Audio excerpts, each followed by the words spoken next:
Hey, before we get going, I want to give a quick shout out to our sponsor, eToro. Let's talk about trading. Maybe your MO is just stacking sats once a week, or you're one of those cowboy altcoin traders who go deep into technical analysis. I don't know. Maybe you're just a muggle and you're trying to get into this whole cyber cash thing. Maybe you actually do want to put some skin in the game, but you have no idea where to begin. Now there's one trading app for all of that. eToro. It's a trading platform and mobile app that lets you buy and sell cryptocurrency. And it's also the #1 social trading platform in the world. Listeners, you might even be asking, what the hell is a social trading platform?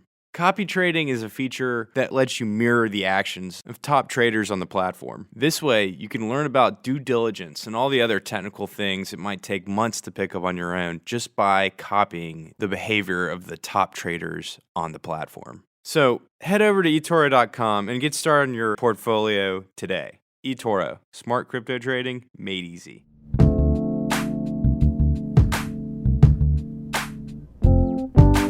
Hey guys, Dave Hollerith here. Welcome back to the Bitcoin Magazine podcast. Today I've got a special interview with Guy Swann. He's the podcaster and reader behind the Cryptoconomy podcast. Now, the reason why I particularly like the Cryptoconomy podcast is because Guy dedicates a lot of his show to picking out the best articles in Bitcoin and then recording them so that you, the listener, can hear them in audio format. Guy spends a ton of time trying to synthesize all of the information about Bitcoin that's out there and select the best articles written about the technology and the industry shaping behind it. Hands down, I can say he's the guy who's read more about Bitcoin than anyone else I know. We talk about his recording and curation process, how he sees the complexity in Bitcoin not being so much of a technological thing as much as a sociological thing. He talks about some of his favorite pieces, some of the ones that haven't really aged that well, and some of the patterns that emerge from what makes a really compelling Bitcoin read. I had a lot of fun with this interview and I hope you guys enjoy it. But real quick, I want to tell you about our sponsor, the Celsius Network. The TLDR version of it is, the Celsius Network lets you earn interest on your crypto and instantly borrow against it. And there are no fees, ever. There are more than 50,000 active wallets using their services. And right now, they're offering users 10% annual interest on their crypto deposits. That's not only unheard of in the traditional banking industry, it's also a pretty good deal from a crypto company. And right now, the Celsius Network is giving our listeners, you guys, $10 in BTC when you make a deposit of $200 or more in crypto or stable coins by using the promo code BitcoinMag. Again, the promo code is BitcoinMag. Check out their website today. Now, here's my interview with Guy Swann.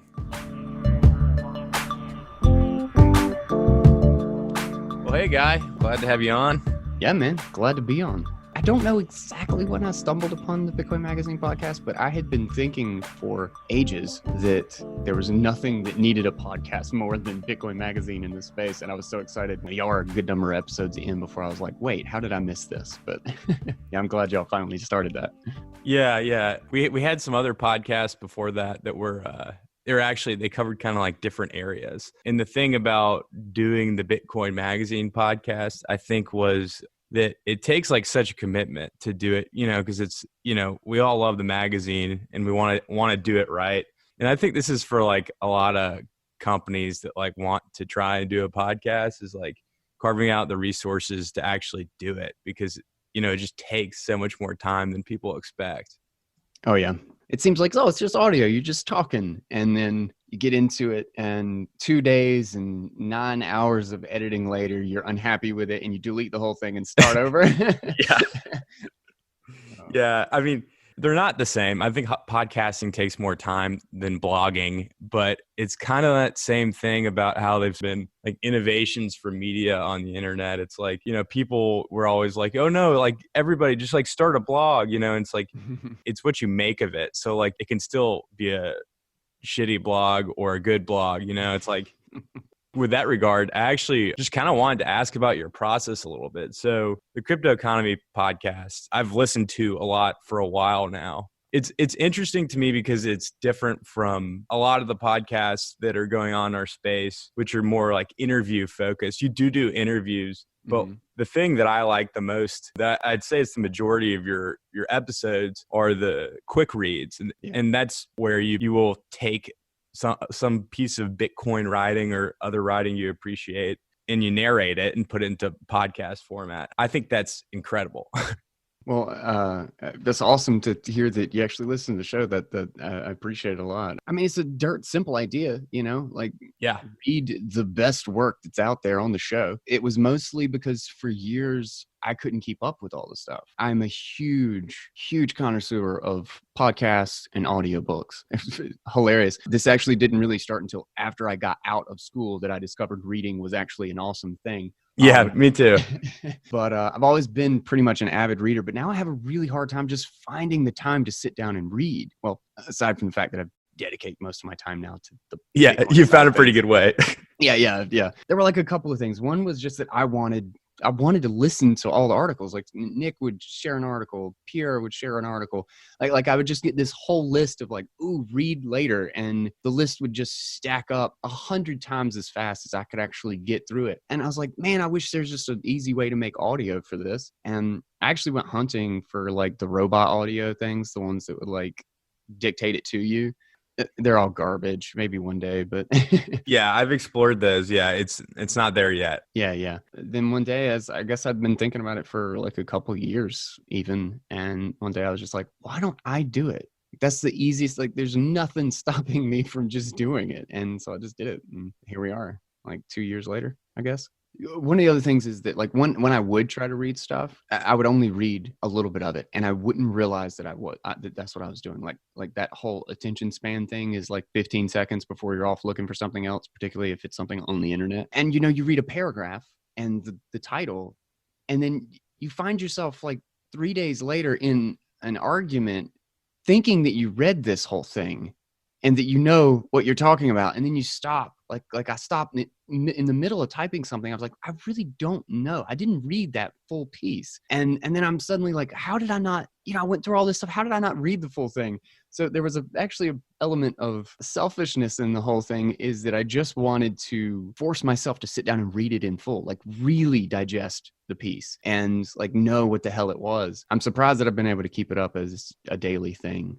I didn't know if I was going to be able to do that, and I've kind of gone back and forth. There were periods where I was only like 2 episodes a week or something, but I've managed to pick it back up and trying to commit to it full time and just go hard. So you make me think of so many things too about as far as like our attention spans.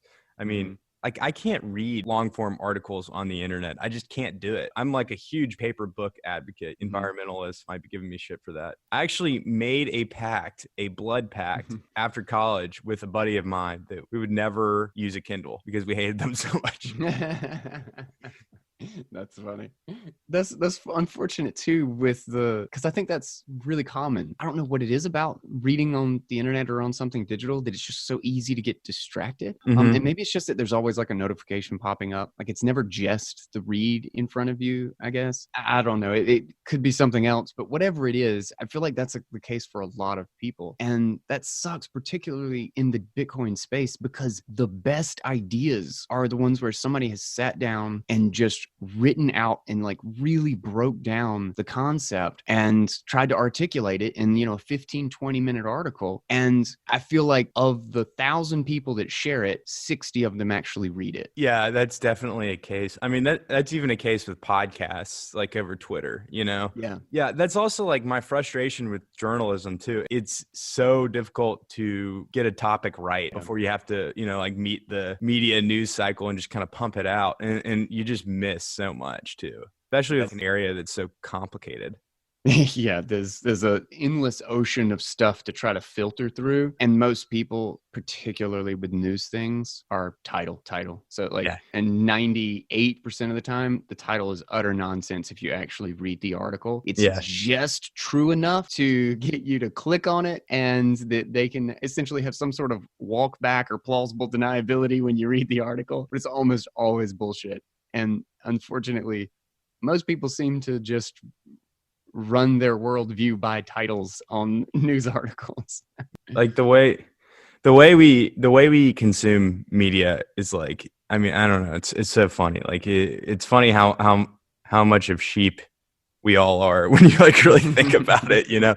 Yeah. Like the internet's like one giant vessel to make it easier for us and like more difficult to actually like have the time and space to make the decision about whether or not something is actually like worthwhile, you know. Mm-hmm. It's crazy. It makes me really excited about the birth of long form audio, or I guess the growth of it. Oh yeah. I mean, it's still just crazy to me that Joe Rogan, the most popular podcast in the world, is often 2-3 hours long, and people listen to the whole thing. There's something bizarre about being able to just continuously just consume tons and tons of audio. I mean, I do it all the time. If I am out doing anything and I am not talking to someone else, I'm usually listening to something. And I think that's a huge improvement, because like part of the issue is just that it's like trying to drink the ocean. You know, like there's just so much. The whole idea of consuming information is almost an infeasibility just on its face, because there's more information being added every second than, you know, a lifetime's worth of consumption. It's such a fascinating thing to watch evolve and change. And I think the explosion that we've had in the last couple of years in podcasts and just kind of audio media in general, I think is really, really awesome. I love it personally. My early days of learning about podcasting, of like getting really interested in podcasts, I was working at this dive bar. I was actually a line cook. I would listen to podcasts as I cooked. Like it was ridiculous multitasking looking back on it, but it kicked ass. I crushed so many books flipping burgers. That's my one problem with Audible, is you only get 1 credit a month. I have to specifically go hunt for like 30 and 40-hour books. Well, I don't know if you like finish all your books, but the one hack I would recommend is you can actually return books if you haven't like gone very far and you don't like them, and they'll give you a credit back. Oh, I didn't think about that. Yeah, dude. Oh, that's a great idea. I'm going to utilize that, because there are definitely a handful that I've just kind of bought to experiment with, and then not so much. Too many other things to read. I'm really going to utilize that. Have you ever read or listened to Neil Stephenson? I have not listened to Neil Stephenson, but I have read Snow Crash, and wanted to get, what's the new one called that just came out? Fall. Yeah. Fall. Yeah, I wanted to get Fall. I haven't done it yet. Yeah, I just got Fall. It's goddamn 23 hours. And I'm like 3 hours in, actually. Or, I'm sorry, I have 3 hours left. Okay. So I've gone this far, but for some reason, dude, I hate the story at this point, and I can't finish the last 3 hours. That is unfortunate. Yeah. That's tough. That's tough to go that far. That's an investment. Do you mostly like sci-fi and stuff? Are you a fantasy fan at all? I go everywhere. I write fiction too. Oh, no kidding. Yeah, Cool. yeah. I actually have like been trying to delve into crypto related topics. It's just hard to do it without it being like kind of kitschy, if that makes sense. Mm-hmm. At least for me.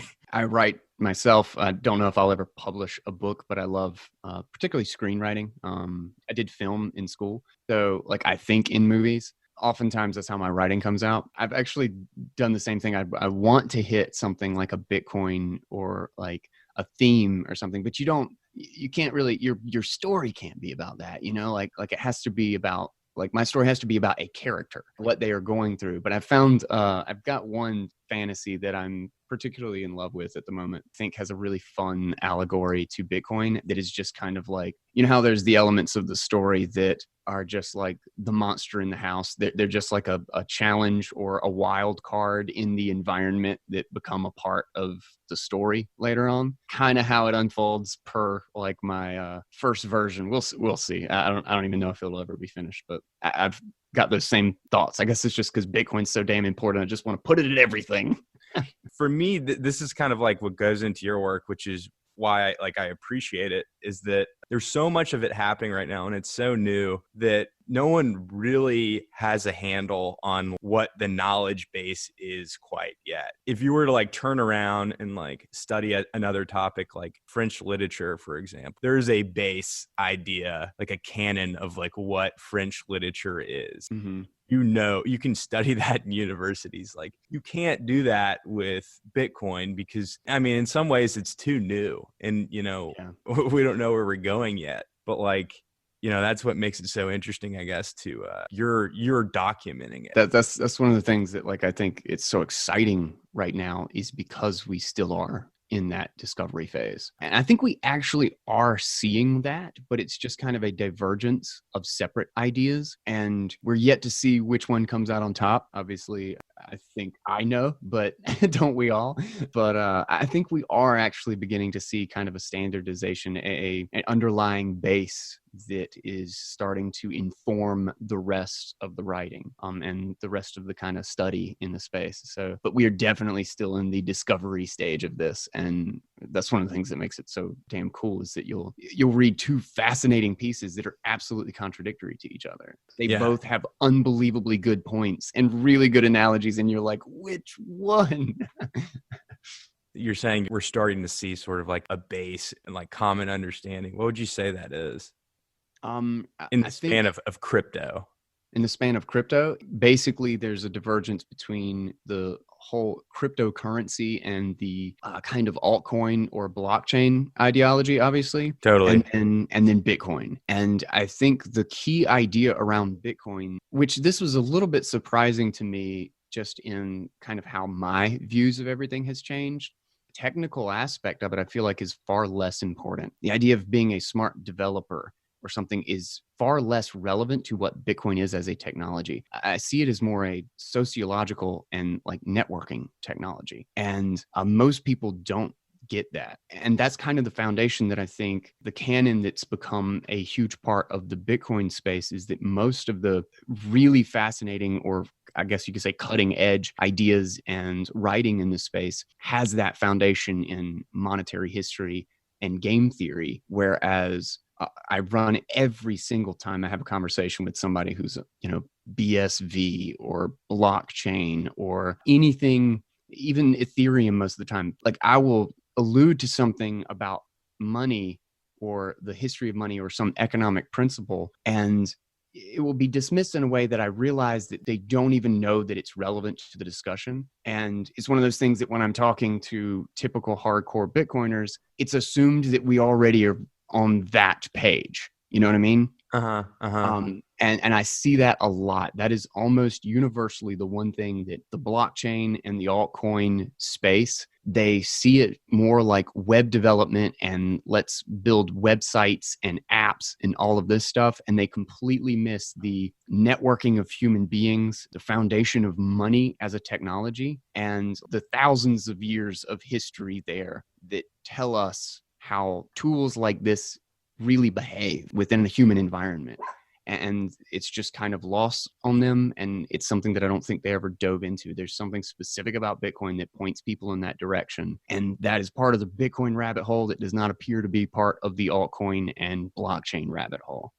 A lot of the blockchain technology, I guess, news that was coming out a lot like 2016, 2017. I feel like that is sort of evaporated on its own accord. It's just sort of like a misunderstanding of what the value proposition of maybe a blockchain, even like as a data infrastructure, even is. But for a lot of these other projects, other coins, to me, it does seem like it can be like a boil the ocean tactic. It's so complicated as it is. It has to be at least simpler or singular in what it's trying to do. And that's like hard enough. Is that what you're trying to say? Really just with the news space, you're right. It's really just kind of dried up on its own. In my estimation, it's a fundamental misunderstanding as to what we're actually getting out of this technology and why blockchain itself, like blockchain by itself, doesn't do anything. It's just kind of like a database that's a lot harder to manage and slower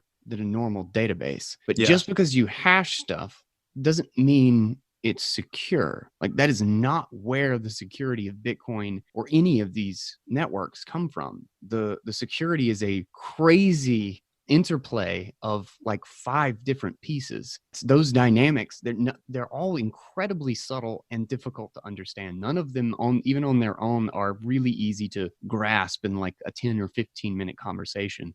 They've all got hours of discovery in and of themselves. And people have just tried to shortcut this and say, oh, I put a blockchain on it, therefore it's immutable. It's like that. You didn't do anything. Like, I can hash stuff on my computer all day and then let you access it on the web, but none of it is secure. Like, I can rehash it all over again. None of it means anything. There's so many different pieces. And I think that's been a huge, huge misunderstanding that really fueled the altcoin bubble of 2017. Yeah, that was crazy. My take on ICOs is that, it's an interesting fundraising mechanism that should be able to exist, but it was such a deterrent for people in the industry and outside of the industry. You just don't want to give it too much oxygen. Yeah. There's an odd thing about ICOs. Like I feel like it just makes more sense to and maybe it's, I don't even know. Maybe it's better than VC funding because you're not having to have this really closed economy, like this closed like group or club of people that can actually invest. Yeah. To some degree there, it's like interesting, but the ICO itself, the coin, is completely arbitrary. It's got nothing to do with the company. Like, if they create some sort of fiduciary duty with the coin, well then okay. You've got, a centralized like record of ownership that is exchangeable. As soon as you fall into a fiduciary duty, you fall into the normal regulatory environment, and the token actually has value as part of the ownership of your company or your project or your institution. And now it again can't do any of the things that Bitcoin has a current. If you can't have it censorship resistant, you can't let it do all of these other things if it's then a fiduciary thing. And if it's not, then it's just trying to compete with Bitcoin as money, and it's not going to. I think a good example that we saw was Omni, which I think was Mastercoin beforehand and then became Omni. Arguably, it was the most successful altcoin that there was. It's got Tether. Tether was born on top of it. But what's the token worth? Nothing. Absolutely nothing. In fact, Tether, I think, has migrated away from it sometime recently. So despite being a quote unquote project that fueled one of the biggest applications in this space, in the exchange and speculation ecosystem here, it was a total dud. It's the coin itself was still complete garbage because they didn't need it. Do you need a token? That whole conversation. Yeah. And it's not an easy answer, and people are just kind of jump on, I'm going to get a token and we'll find out later if I need it. And that's kind of what everybody did. Yeah. .com boom, sort of. There's also this whole interplay. Like you mentioned sociology, just like the fact that, it all has this financial angle to it. So everything here is like not quite rational, and how people make decisions. There's so many other reasons why somebody might do something. Oh yeah. Look at, in fact, I think today's episode, I've started a couple of different reads in recording, and I don't know which one is going to be today's episode. I think it's going to be the one on Hex, but this is a perfect example of just total speculation, and the obvious reason that it exists is to make Richard millions of dollars, and for no other reason. I think that underlies a lot of it, is people trying to, and I know the feeling because I've been there. I have too. During the altcoin bubble, you stop and you ask, I could do a thing, and maybe like you want to excuse the fact that like there could be some reason there to invest in some altcoin, because the potential to make money is so hard to turn down when there's a little bit of maybe. And so, but yeah, I could never I know I wouldn't be able to sleep at night if I did something like that. Yeah, that whole situation with Hex was, so I saw sort of that play out over on Twitter, and like it kind of struck me. I was thinking about it in terms of scams and recognition and sort of like self-policing in the industry. I feel like it's gotten better since 2017. What do you think? Oh, it definitely has. There's still plenty of idiots to scam, and I don't think that'll ever change to any great degree. I think the process of maturing past that is multi-decade and inevitably will never be a complete job. And in some degree, it will always be there, but it's so much better than it was. There's good arguments against it. And I think particularly in the Bitcoin community, everybody talks about it like there's an overactive immune system. And I think right now, overactive is how the immune system should be. Everything is a scam unless you prove you're not, basically. Yeah. I think we needed that coming out of 2017. It'll probably be tempered in the future, but Hex is probably the one really big scam that's hit the ground running in a little chunk of time, and it seems to already be losing steam pretty fast, which is really refreshing. That's a pretty good way to explain this industry to somebody who doesn't understand it. Is to sort of point to 2017 and be like, these people went through a very crazy time. Plenty of people lost money. The people who are still involved are very protective of what is real and what is not, what is a good idea, what is a bad idea, and they will go after it. Yeah. Who are the people? I was going to stick with writers maybe too. Who are the writers in the Bitcoin space you admire? Okay, definitely Aaron Van Veertem, hands down, for going to read the technical updates and things that are coming. I absolutely love his stuff, and I've been reading him for ages. Nick Carter always has fascinating things to add. The number of pieces about the assurances, like the settlement assurances, and the idea of this as a ledger and the security that you get in the ledger, and kind of trying to quantify it. That stuff is great. Hasu, I love. Because doesn't seem to have any end game. Like, even though Hasu and Suzu end up being very pro Bitcoin, I think they have a very let's just see if Bitcoin turns out to be the one that's let's kind of take an idea or a concept and see how it plays out with Bitcoin in it. Like, most recently got a lot of flack for the security after the subsidy runs out. But I think it's super critical, and I love that somebody is trying to really work out the details as to whether or not, because it is a difference in the security profile. It is a very different mechanism at play. So I think that's an incredibly important discussion to have, so that maybe it's all fine and dandy, but maybe we do need to prepare. Maybe there are things that we should consider as we get there. This is a very game theoretic and nuanced toy that we have to play with. Nick Szabo, obviously, that's a no-brainer. I love his blog. Oh yeah. I've been, and he was so great too. I messaged him really, really early on. I was like, you don't mind if I read your stuff on the show? And he was like, don't charge for it, whatever. Read anything and everything I've ever written. So go to town. I was like, hell yeah. That's pretty sweet. Term Easter, Bitcoin Reformation pieces always got a lot of great analogies and historical perspectives. Yeah, I listened through it on your podcast. Oh, nice. I had it up to read for quite a while. And back to our previous conversation, I didn't really get through it. And I listened to your podcast, and I crushed the whole thing in a car ride. Nice. But yeah, there are a ton of other writers. There Gigi, Nick Bhatia, Roy Scheinfeld does a lot of great stuff about Lightning. I love his Lightning concepts. Bhatia as well on that one. Yeah. Too long a list to go through, to be honest. Yeah. Yeah. A few weeks back, you did a Ray Dalio piece. And I was curious about the kind of writers. I mean, he's primarily an investor, not a writer, but the kind of work you like to cover on the show for people who are not at all involved in Bitcoin or cryptocurrency at large. Well, I do economics mostly. As far as the specifically non-Bitcoin stuff, even though I usually apply it to Bitcoin and end up talking about nothing but Bitcoin in the commentary.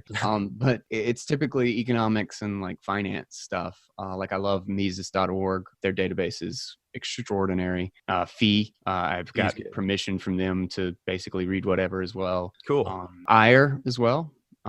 Jeffrey Tucker's, even though I disagree with him specifically on the Bitcoin Cash versus Bitcoin thing, there's really is a big portion of the libertarian community that I think got kind of sucked into the whole Bcash thing. Yeah, I've noticed that.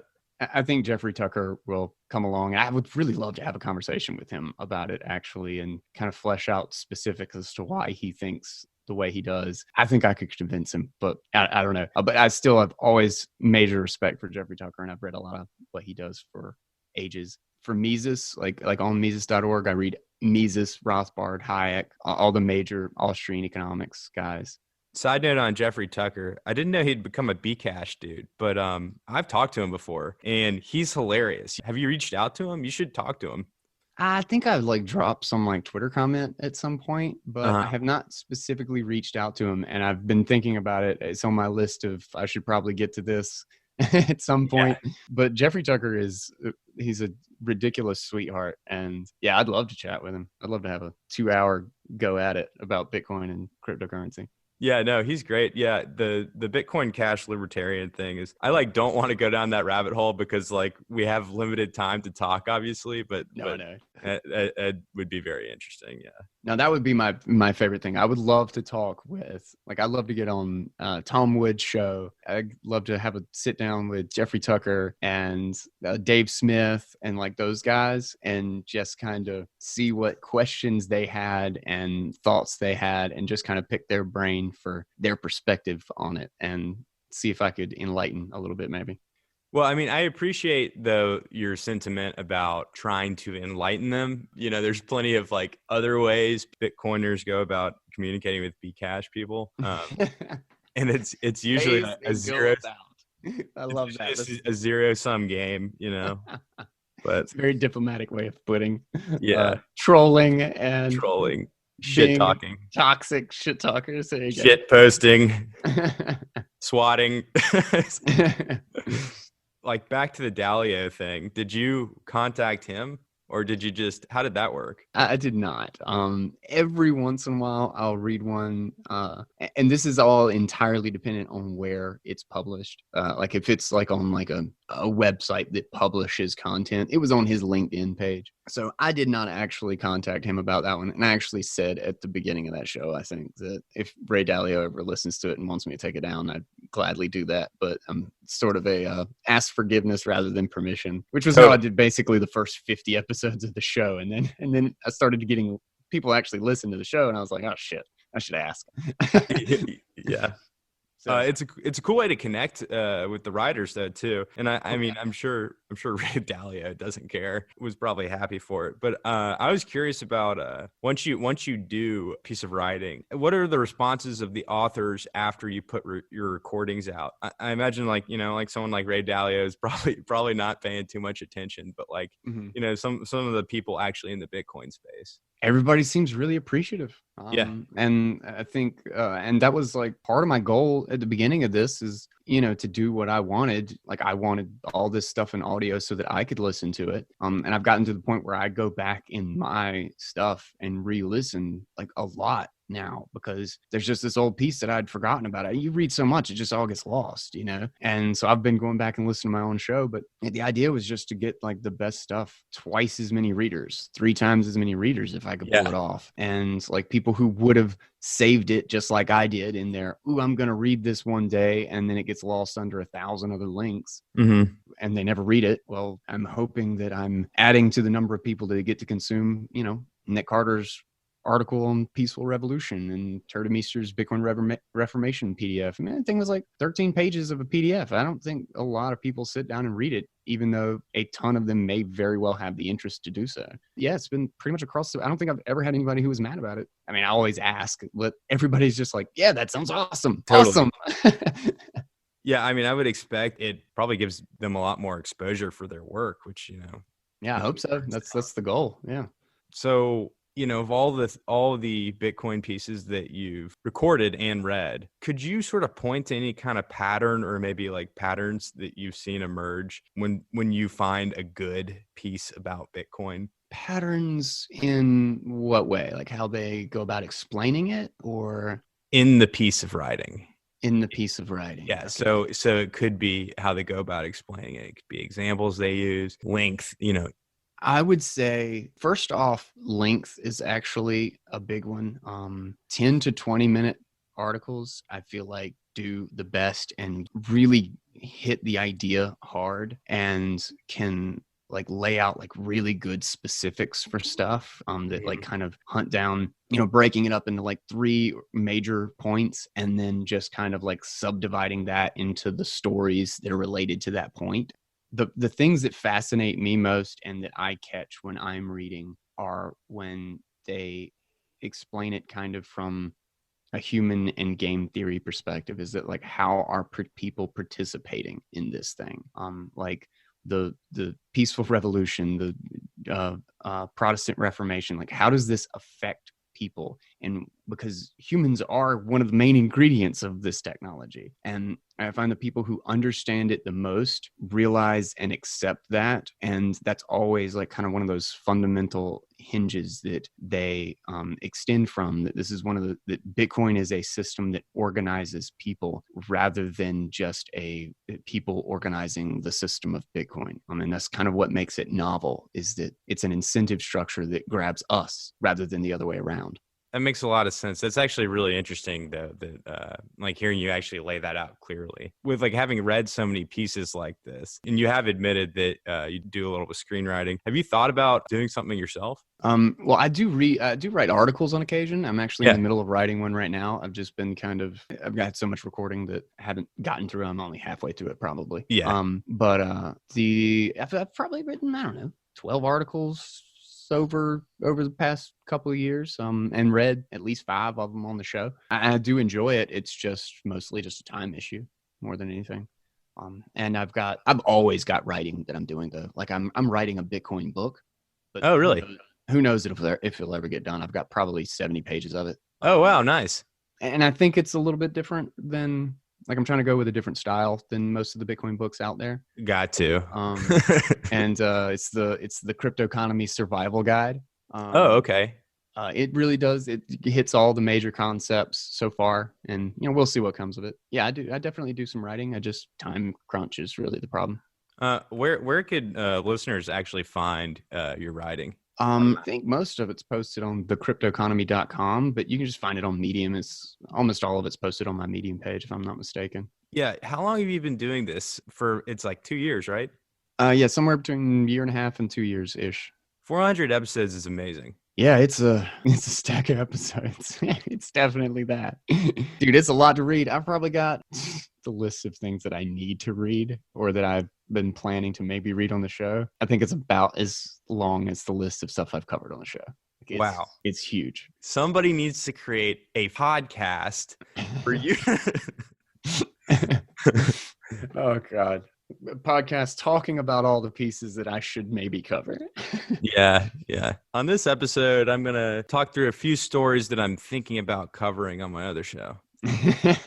That's how I get my head straight in the morning, because that's what I do in the morning. Like I get up, I go make breakfast for the wife, and eggs and bacon and all that good stuff. Sit down, eat, start reading, try to get through a couple reads in the morning of just like stuff that I'm considering and or watching, anything that I go do that for a couple hours, and I could turn that into a podcast. Yeah, so you live in Raleigh, and when we first met at the Bitcoin 2019 conference, I remember you were telling me a little bit about it. You mentioned the meetup too. What's the community like down there in terms of crypto? A pretty big cryptocurrency community, and then there's a really tight and super active Bitcoin community. So the Raleigh Bitcoin meetup in particular, like these guys are crazy, like sucked in. I love hanging out with the Raleigh Bitcoin crew. Like it is never not fun. There are a lot of meetups like we have one on Sunday. There's one every Monday. There's one every Thursday, which is the more general like cryptocurrency one. And that does draw a little bit bigger crowd. But since we've moved the Monday one to Weaver Street Market, which is just like a grocery store with like this upstairs where you can just kind of hang out, and they've got like a little bar. Now we're known for having a podcast. Like we sit up there with like 6 mics, and we sit around a table with like 9 of us,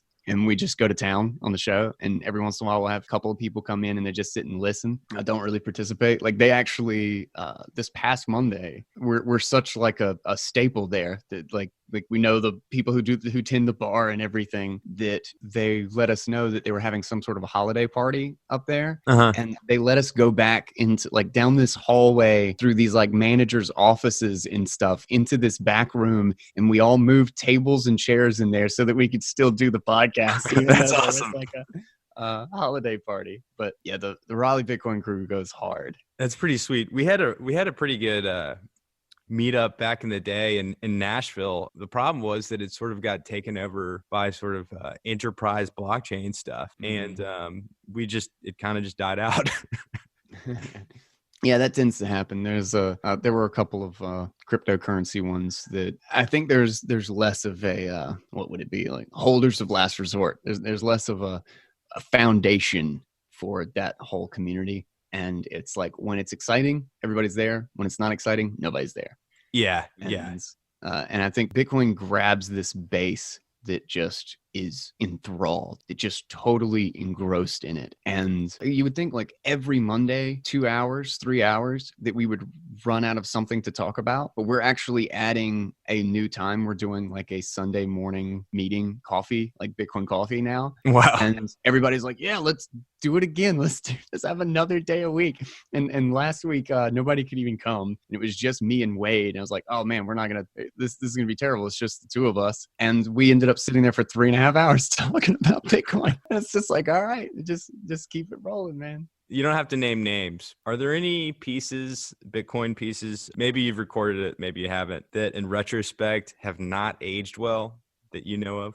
Yeah. The Bitcoin time traveler. Yeah, it was a really famous Reddit post. And it was funny because the price predictions were on point until 2018 and 2019. So that one didn't age well because the time traveler is clearly not a time traveler, or they came back in time and changed things. So one or the other, but yeah, I would say that's definitely one that is no longer perfectly valid. I don't know. I would say there's like some topics maybe I've covered on the show or read about that just don't seem that important anymore. But most of it's like kind of frivolous stuff that I kind of knew at the time was going to last a week. And I try to keep most of the show to stuff that, I mean, a lot of times I'm reading something like I just read Bitcoin is Worse is Better. Yeah, I actually just listened to that. Oh, nice. Yeah. And then Everyone's a Scammer by Goldstein.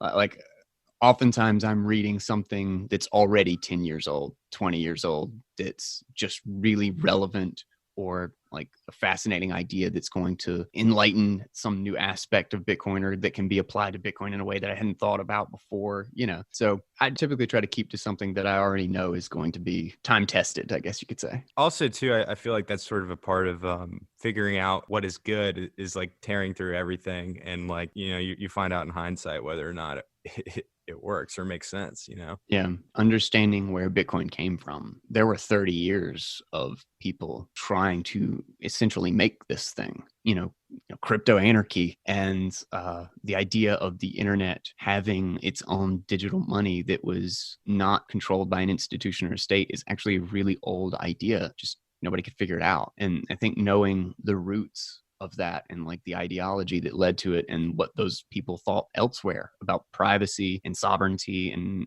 all of that stuff is really critical to understanding why the hell Bitcoin exists in the first place, what impact it was both intended and will have in the future. Context is what strikes me as like so important. It's context to connections outside of the space. Like I think people forget a lot of times that like a lot of the world is interconnected systems, Mm-hmm, mm-hmm. Yeah, definitely. Real quick, I was going to ask, so like the whole idea of bringing in like a historical event as a metaphor for what's been going on with Bitcoin or Bitcoin as a phenomenon. I've seen that a lot and I see it work really well. Bitcoin Reformation is probably the most recent example I can think of. I was just curious, I don't know if you're a history buff, but are there any historical events or comparisons you've heard of about Bitcoin that you think are like lesser known or maybe lesser appreciated? There are so many good ones, to be honest. It's when you see those fundamental changes of things. One that I've actually loved, I love the Bitcoin Reformation. That was actually kind of a new one. It kind of goes hand in hand with the printing press, which is kind of that time period's analogy that I would lean on. But the way that Tur put it in that piece was just wonderful. I love that one. Actually, I think it's Tur was the one that also compared it to the discovery of oil. Mm-hmm. And I also love, even though I think it's a slightly less accurate, it's got so many great parallels, is electricity, like the standards war between, AC and DC and all that stuff. I love that book, AC/DC. Is AC/DC the first standards or something like that. It's something like that. I've got it on the Bitcoin Survivors book list, I think. Okay. So you can find it at thecryptoconomy.com if I got the title wrong. That one's one that fascinates me. Sovereign Individual is when I'm reading the physical book that I'm reading right now, because they pushed the audio book back. It was supposed to be out yesterday, and I went and checked immediately because I had it on my calendar, and they pushed it back to January 14th. I'm so pissed. One of the introductory things that he goes through in the history is about the agricultural revolution, and it's had such a fundamental change with how we can actually accumulate capital and actually own property. Like we actually, like the reason like kind of governments and like large economic networks didn't exist prior to that is because we were always on the move. And as hunter-gatherers, there wasn't really the ability to, but more specifically, there wasn't a reason to accumulate a lot of wealth or capital, because you always have to pick up everything and move somewhere. So you have to be mobile. What your wealth was what you could carry on your person. The agricultural revolution changed that, but then at the same time, it completely changed our networks, and it completely changed how the payoff for being violent against each other. Now that we had all of this extra wealth, it actually led to things like large-scale war, government, and these systems of authority and control in order to attempt to negate this huge vulnerability that we had opened ourselves up to by wanting to control each other's wealth. And I think we're moving back in the opposite. This is like a multi-thousand-year transition that we're actually going through, where the networks themselves are actually going to be governed by protocols, and that institutions like government and authority are actually kind of a bridge to crossing those barriers. And so I find it really interesting that we're going back to a self-sovereignty sort of thing, that we're now finding out ways to have that value on our person again, in a sense, that we're able to keep our wealth as definitively ours, that we can pick it up and move it with us, but we do not lose those massive economic networks that make us astonishingly wealthy and allow division of labor for us to specialize in one thing. That I can do Bitcoin, that I could just learn and read about Bitcoin all day, every day. That's insane. It is insane when you think about it. I could just do that and get by. And it's just I'm finding a lot of analogies in that one as well. And I've been just lost in the Sovereign Individual. Anytime I can sit down and actually pick up that book, I've been loving it. Like, and as the internet and Bitcoin and these systems, that's one of those things. Like, I think the best analogy is the internet, but the reason I do use it all the time actually, but the reason I try to like look further back in history is because this kind of is an extension of the internet. Because of that, like it's one of those things that it's hard to separate it. And also a lot of people I don't think quite understand the internet. The internet is still something that's widely misunderstood in itself.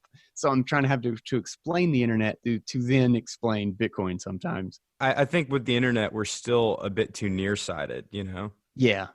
That's a good way to put it. But I wonder if, like, looking back on this, I don't think we'll see this as the internet age or the Bitcoin age or like the era specifically. I think it will be more, and I think these are both the beginnings of a huge, things are changing massively right now. And I think this will more be seen as the era of digital protocols. The codification of humanity as a networked organism. Like, we are becoming one global economy, one global organism that communicates and talks and shares ideas and can, regardless of huge social barriers, language barriers, we can have commerce. We can exchange ideas. We can exchange products. We can make each other's lives better through trade, despite maybe hating each other for all the other dumbass reasons we have for hating each other. But we can still cooperate because we have these protocols to lean on when trust breaks down. And I think that's fascinating. And I genuinely don't think I could have gotten luckier. Like, I think this is the most exciting time to be alive ever. And it just kills me that we're seeing the Lego pieces that are going to build a whole new world, in my opinion. So I think that's a good place to end it on. Guy Swann, I tweeted you about this. When I listen to podcasts, a lot of times I'm like running, do like these like really long runs. And I was like, kind of a scholar. He's kind of the Bitcoin scholar. So yeah, I like that. I'll wait until my head gets a little bit bigger before I start telling people I'm that. Sure. Yeah. Yeah. But yeah, I like that. Well, I guess it's a decentralized network, man. You can claim anything at this point. I am the Bitcoin scholar. Cypherpunk, Bitcoin scholar, self-learned autodidact, blockchain expert.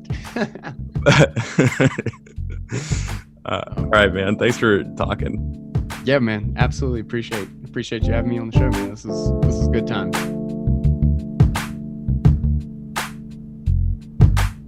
The Bitcoin Magazine podcast is a BTC media produced podcast on the Let's Talk Bitcoin network. You can find us on Twitter at Bitcoin Magazine, and you can find out about other engaging shows we produce by subscribing to our feed on iTunes, Spotify, or wherever you get your podcasts. Thanks for tuning in. See you next time.